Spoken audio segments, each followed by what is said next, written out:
Rohit Shah from Getting You Rich. Welcome to our analysis of the interim budget presented today.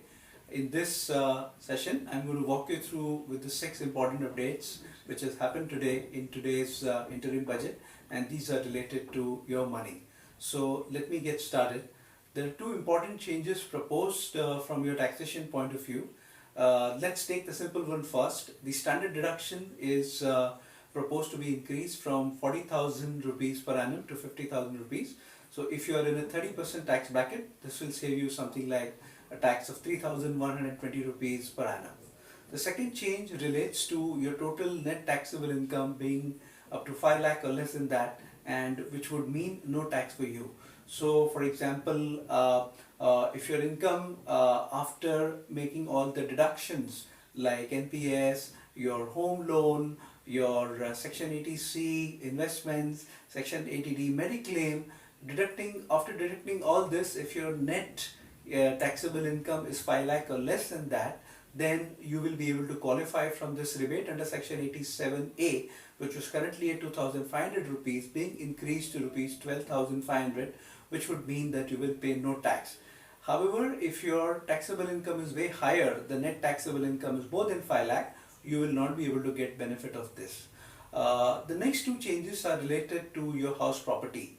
Let's say you have more than one house property, and in case if they're not on rent, you would need to assume that the other property that you're holding, technically a self-occupied property, you would need to take a deemed rental income and pay tax on that.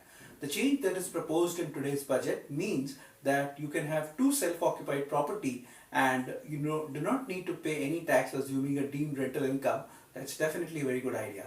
The second change related to your house, the residential house purchased and proposed in today's budget, is about how you leverage the Section 54 capital gain. So let's say you sold a house and you want to avoid paying the tax on the capital gain. Now you can use the Section 54 and you can invest, you can buy into another house subject to certain conditions defined in the Section 54 and avoid the capital gain, save the capital gain on the first house.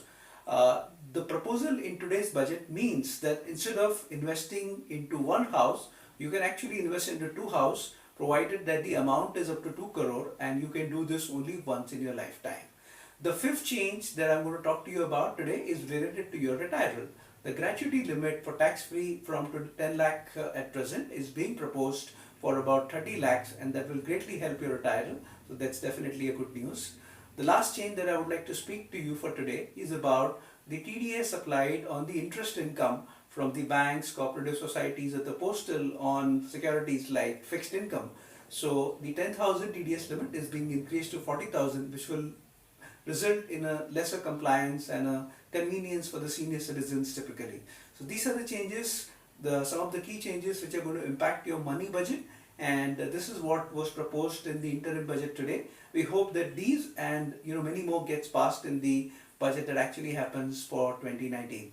Thank you so much for listening in, and good luck. Thank you. Bye-bye.